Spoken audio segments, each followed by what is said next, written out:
you go. Mothers hear everything. We have eyes all over our head and we have ears everywhere.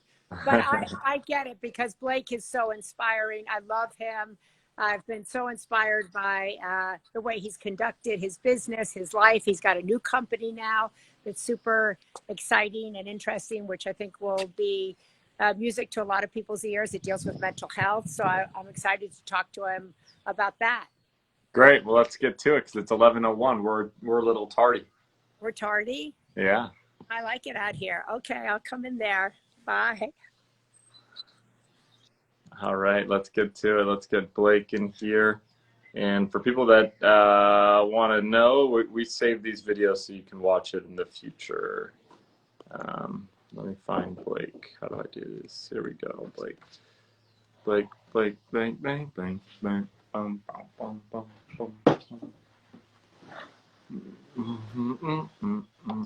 Woo. What's up? Guys. Hi. How you doing? Look at your hair. I know I got a mohawk during quarantine. What do you think? A little bit of a mullet going on. How got are a you? little tail on the back. I like it. Where are you, Blake? Where are you quarantining? Jackson Hole, Wyoming.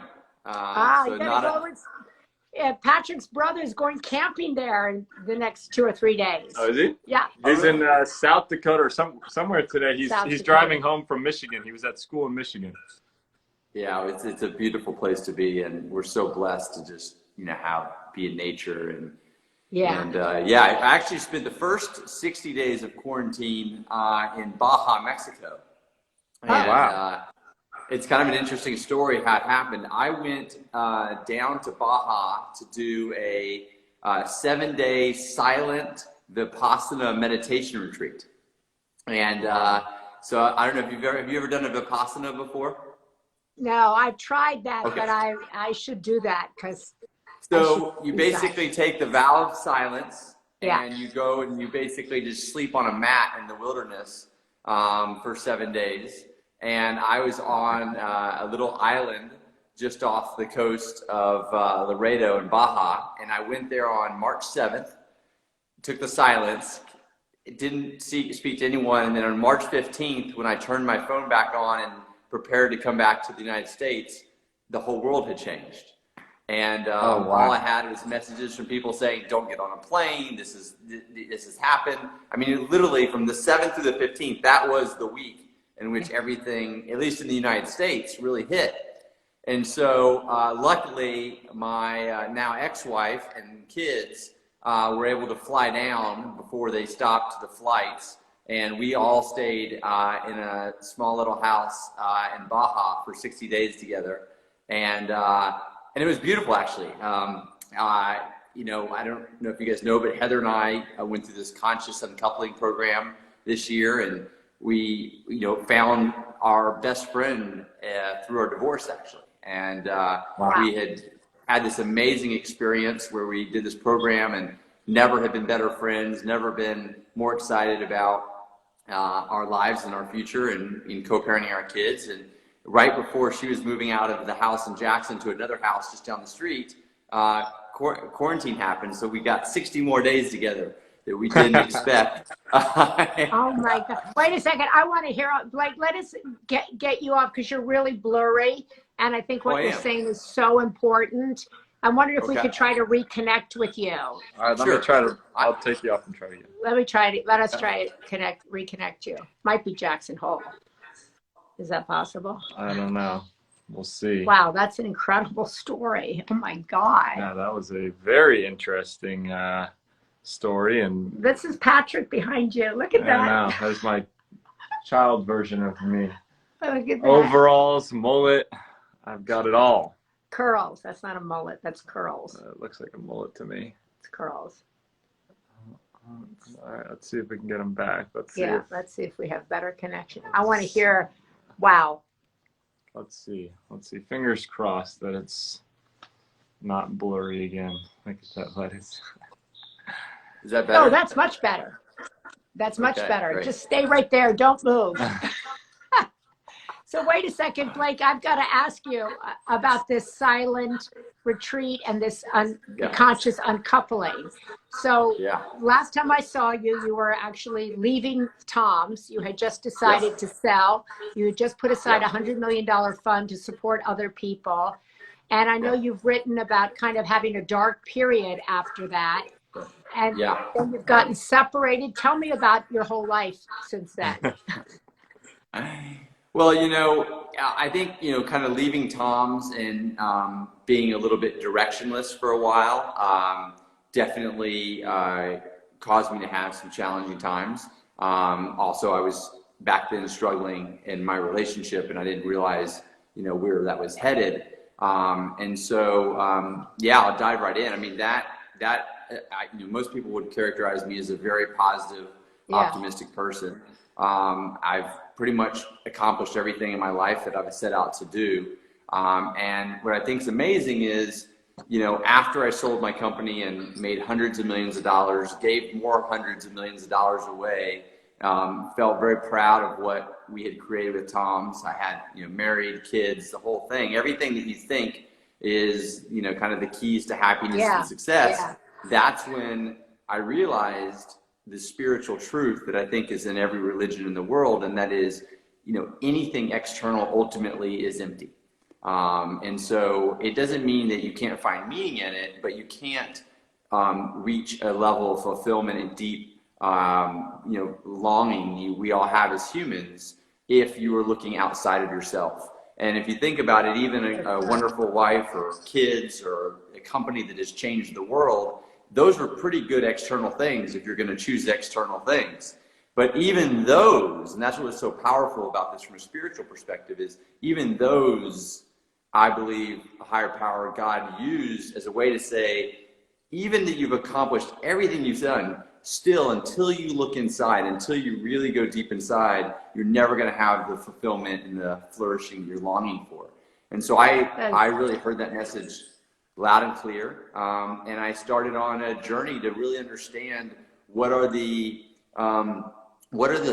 things internally that people are doing daily that are really helping them live a really connected, purposeful, meaningful life. And specifically what I was interested in before getting to, I would say, more of the esoteric or the spiritual, was just the basic practices. Because I realized in building Tom's and family, I had really neglected my own mental health, physical health. Like, I put everything on the side to accomplish this. I was so driven. And so I started really going on this journey, which has led to this new company that I've launched, about how do we actually find the small things that we can do every day that help give us a better personal agency over our well-being. And so the areas that I looked at really were, you know, what scientists at the top universities from Stanford and Harvard and all these universities that are studying humans that are flourishing in happiness and well-being, what are they finding? And what was fascinating is you would think that there are these like revolutionary ideas, these big biohacks, you know, these types of things. But what we actually found were they were very simple things like, you know, being properly hydrated during the day. You know, something as simple as that, or getting a good night's sleep and how to optimize your sleep, or developing a gratitude practice. And so these are the types of things that I spent the last couple of years not only learning, but then ultimately building into a program that we're now helping thousands of people, especially during this challenging time.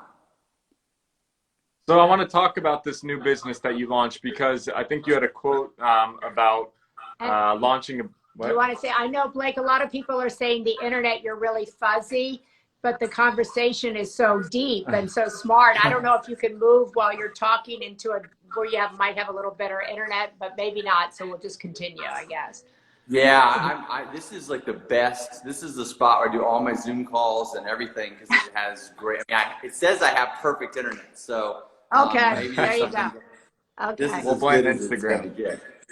Yeah. Anyways, I want to talk about that new business that you just launched, because I think you had a quote the other day talking about launching a business during this time, and I know that there are a lot of people that are, you know, unemployed right now that are thinking about, you know, going down that journey of entrepreneurialism. There's a bunch of people that just are graduating that want to go down that journey.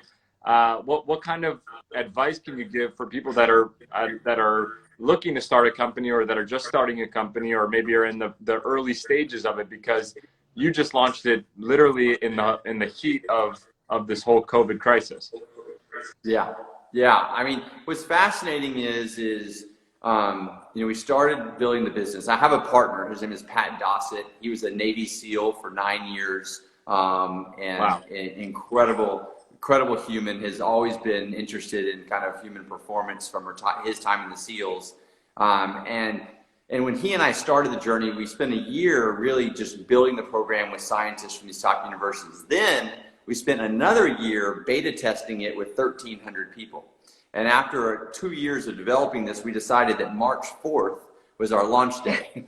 So we went to New York. And there was a little bit of news about something going on, obviously, in China and now Italy then. But, we went to New York, we did a bunch of press, we went to the stock exchange, did a bunch of, broadcast stuff, and a great article in Fast Company came out from that trip. And we thought, man, like we're off. Like people were signing up like crazy, like it was exciting. And then obviously I went on this meditation retreat, and afterwards I came back. We had a whole nother set of plans to go on the morning shows and everything. And so what's interesting, I would say, is two things. Is one, launching it from a momentum or getting PR or buzz, it was a horrible time, right? Because the news cycle has completely taken over in the last 60 days with COVID-19, and rightfully so. But the good thing is because we launched, really about, 5 days before, we had so many people sign up that are doing the program during COVID-19. And so we've really been able to see how effective the program has been for people who are stuck in their homes. Because one of the things that's really unique about the program, it's called Made For, is with Made For, it's completely analog. There's no digital connection. So we don't have an app. We don't have a way to connect digitally. Everything that you need for the program is delivered to your home once a month. And so in this kit that's delivered to your home, it has the tool that we designed so you can learn the new practice and habit. It has all the stuff that you need to read, which takes about 20, 30 minutes to read to learn the science of it. And it has the challenge card. So everything's already there. And so people who are stuck at home are getting these kits in the mail and developing these new habits and practices that are really giving them a sense of personal control in a time where there's so much uncertainty. And so I'm so excited because it's given me a purpose during this time to work with our members and really understand their journeys. And then as we come out of this pandemic, I believe those members are going to be our biggest evangelists about the life change they were able to create during this time. Right. So I just want to go further on that, because I think it's amazing to see a company that got launched just during this time. But I think you brought up a good point with what you were just saying, which was you now had to, instead of focusing on the news cycle and the buzz, you went back to the existing customers and are finding ways to really focus on them and make them the happiest that they could be, and enjoying the product as much as they can, so that they're the ones that are really your early adopters for the future. And so I just want to talk about that little portion of what advice do you give for the people that already have their companies up and running? What kind of work can they do to kind of go through this current crisis? Yeah, it's so important, Patrick, that you bring that up. And I think this is something that we did really well at Tom's, especially in the early days. And that is, instead of, it's very expensive to market and get a new customer. It's much more effective to turn your existing customers and fans into mega fans, or as Guy Kawasaki calls them, thunder lizards, which I love that term. They're the ones that are telling everyone about it. And so I think many businesses can learn from this lesson that we've learned Made For, and that is, even not during a pandemic, like make sure you're always focusing a good proportion of your energy and even your marketing budget on helping you, really connect to your existing members, your existing customers. With Made For, we get so much amazing feedback from people as they're going through the program, and being able to really cater to that feedback and helping them along with whatever, monthly habit or practice they're trying to learn, that high touch has a huge dividend for us at Made For, but also for all businesses. I think especially during this time, that customers are more available to interact with brands and companies than ever before because they have more time on their hands. So why not use this time, even though your sales might be down and your distribution might be in trouble? I mean, there's a lot of companies really struggling, but what you can do is spend this time to connect in ways that add value to your customers during this time and build a deeper relationship, which I think is something that is absolutely critical. And that is an investment that pays for itself over and over again. Right. I'd like to pick up, like you were saying earlier, that you had what everybody really wants, right? You had this incredibly successful company, you changed the world, you had the wife, you had the kids, and yet you had this kind of something's not quite right. And there seemed to be, you know, I think the last statistic I saw that 80% of people in this country don't like their jobs. We have the highest levels of anxiety we've ever seen. People feel like, you know, what's this all about? There seems to be such an emphasis on materialism and success. And I'd like you to just kind of talk a second about what was that feeling you had, because I'm sure millions and millions of people have it. And they think, oh, if I get a company like Tom's, it'll go away. And it doesn't, right? And how do you kind of quiet that and feel okay about where you're at and have this newfound kind of joy about your life? Well, I think one of the exciting things is, and it's not exciting to hear, but I can definitely say it's exciting when you kind of get through it, is every single spiritual text and religious book in the world ultimately says that suffering is either the path to God or path to knowing yourself. Amen. So when you recognize, right? Yeah. I mean, so when you recognize that you're suffering and you don't feel like getting out of bed in the morning, instead of shaming yourself, which I did, and say, gosh, I'm the fucking luckiest guy in the world. I mean, I've got hundreds of millions of dollars. I've got this great company that helps people. I've got a wife and kids. Like, what is wrong with me that I don't have the energy and the desire to get out of bed? So many people are suffering differently. Well, I believe the Spirit works in different ways with different people, and I needed to feel that suffering. I need to feel that low point, and because it ultimately showed me that external things, whether it's just getting a promotion for some people or getting their first car, I mean, there's at different levels, it doesn't matter what it is. It's that moment when you realize that anything external, any material possession, any accolade, any even relationship, which is crazy, if that's what you're putting your hopes and dreams of really giving you happiness and lasting joy, you're gonna at some point need to be disappointed, because the disappointment leads to the suffering, which leads to you looking to something bigger than yourself or focusing on your internal. And that's, you know, and that's why I am actually thankful now as I look back. And one of the things with Made For that we really help our members do is in the gratitude month, we help them think about times in their life that they thought were tragic or that were a failure. And we help them reimagining and actually bring gratitude to that experience, because they are who they are today because of that experience. And so a lot of this is, you know, really from a neuroscience standpoint, you know, we have an incredible neuroscientist from Stanford named Andrew Huberman on our board. And Andrew has helped me learn through the Made For journey that a lot of the stuff, what feels soft, like gratitude practice, it actually, when done consistently over time, rewires your brain. So the next time you start to feel depressed or down about something that has happened, your brain says, oh no, this is actually could be good for you. This actually could be good for us, for our survival, for our thriving. And then you enter into that experience with that difficult person or losing your job, as so many people have lost during COVID-19, and you experience it differently from a neuro perspective. And like that's kind of what's that? Kind of like the, I just read the book, The Think and Grow Rich, and there's a whole chapter on training your auto-suggestion on your subconscious so that you can bring it in and think of it in a different way. Yeah, auto-suggestion, and then there's a wonderful woman named Carol Dweck who wrote a book called Growth Mindset, and that's the same concept. And that's ultimately, with all of our practices at Made For, even though we focus on something different every month for 10 months, the real thing that we're helping you do is that auto-suggestion, that growth mindset, so that you're resilient when anything comes into your life that might be challenging. I love that, because I think that everybody can identify with it. So how do people get Made For? What do they do? How much is it? Yeah, the website is exactly what you just said, getmade4.com. And so we chose a good domain, I guess. Yeah. So yeah, that's the domain. It's $75 a month. And if during this time of COVID-19, if that's too expensive and too hard for you and you're watching this, we have a scholarship program on the website too. So we really try not to turn people away. We don't want finances to get in the way. So we have some members that are paying half of that right now. Some members that can only afford the shipping of the kit. So we really are trying to get this to as many people as possible. But if you can't afford it, then we ask you to pay the full price, and that is on the website. And so basically, once you sign up, then you get a kit every month at the beginning of the month.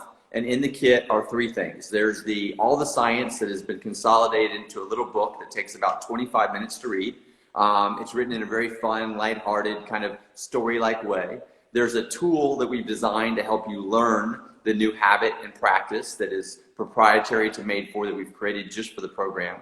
And then there's the challenge card, and that's really something that says, this is what I'm working on this month. This is what I need to kind of check off either on a daily or monthly basis. And then also there's this like kind of little, I'll show you mine right now, this little bracelet, and each month it's a different color. And so depending on the month that you're on, it is a color that it reminds you of your commitment that month. And so that's just that, like every time you look on your wrist, you're like, oh, I'm focusing on optimizing my sleep and preparing my room for the perfect environment to sleep in tonight. I'm going to, remember that. And so that's how it works each month. And then one thing we did decide after the beta group. So we had 1,300 people go through it. As people were going through, we realized the one part that we did need a digital assistance on was accountability and community.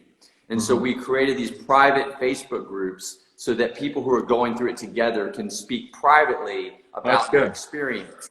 And so that is, and that's the thing that I love, because I can go on the group and connect with people one-on-one and, give them advice or cheer them along. And so that's also, kind of part of the program. But I think this is actually so appropriate, because we've been seeing so many articles about people who may have struggled with some depression before. It's activated through Corona, because they're people who struggled with sobriety. They're having a harder time because they can't have in-person meetings. People can't have the connections that they used to have. So the timing, in a way, for this, I think, is genius. And I think so much of what you're putting together, as you said, has been studied through centuries, really, right? Through many civilizations, about what actually makes people happy, what's good for your brain, what's good for you.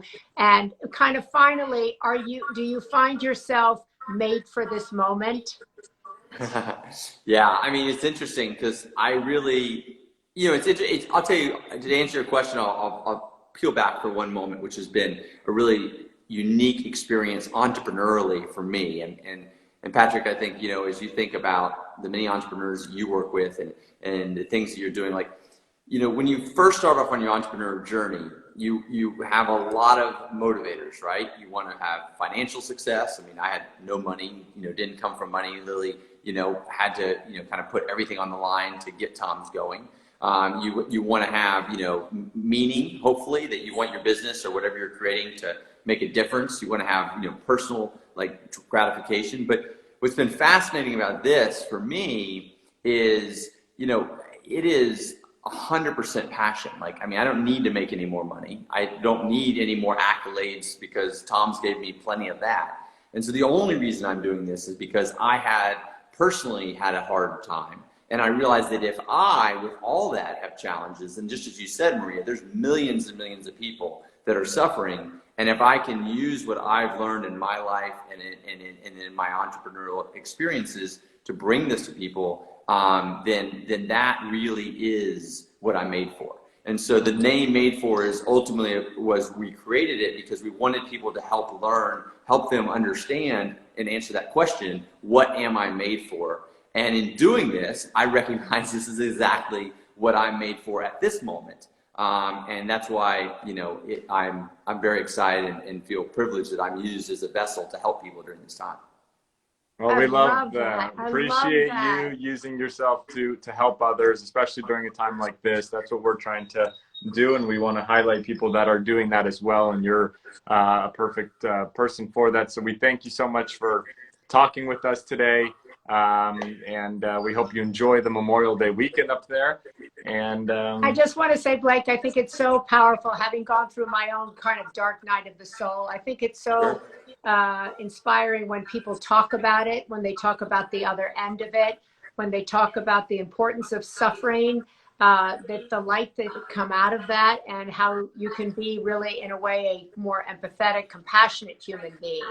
And I think this program sounds wonderful, and I want to congratulate you for actually doing it and putting it out there. It's going to help a lot of people. Thank you. Well, thanks, guys. This has been a really fun chat, and hope you guys have a great weekend. We're going to come see you in Jackson Hole at some point. Please, please. Okay. All right. Okay. Bye-bye. Take care. Bye-bye. Put him.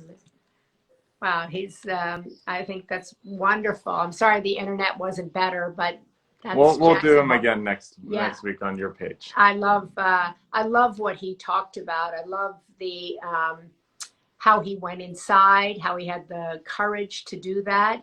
I think what he said is so important for particularly young people to hear. That it's not everything you think it is, right? It's the journey is internal. Right. The success is internal, knowing why you're here, what you're made for. I guess that's a different way of talking about your passion and your purpose. It's an interesting way because he can talk about it from both sides of the aisle. Yes. I mean, he can talk about it from before he made his quote unquote successes with his businesses, and then he can talk about, post Tom's and post selling the business and making the money and still not feeling that internal success. Yeah. And what the kind of what he had to go through to get to that point. And it's just it's a way to remind people that it's not success doesn't line up perfectly with the amount of money you bring in or with the materialistic things that you get in life and everything like that, which was a really refreshing way to hear it, and an honest way to hear it from someone that's been through both sides. I think ultimately, what he was looking for, right, is a sense of peace. And people always think that success will bring you peace. Right. And actually, you yourself bring peace. And I thought his point also is super important about not shaming yourself. So if you're out there and you've lost your job or you're feeling unmotivated, shaming yourself never works, right? And I think many of the people we've had on have talked about the importance of talking to yourself in a positive way, even if you don't believe it, helping your mind rewire itself. You were talking about that, and helping yourself just take one small step forward. These are uncertain times. Inch by inch, it's a Inch cinch. by inch. Oh, who said that? That was on, I forgot who said it, someone like a week or two ago. Inch by inch is a cinch, yard by yard, it's too hard. Oh, somebody said that on Home Together? Yeah, like a week ago. Wow. That's Anyways, brilliant. we want to thank you guys so much. Hours, so and we'll be back next week. We're going to enjoy Memorial Day weekend. We hope you do too. Stay safe, stay healthy, God bless. and God bless. Go America.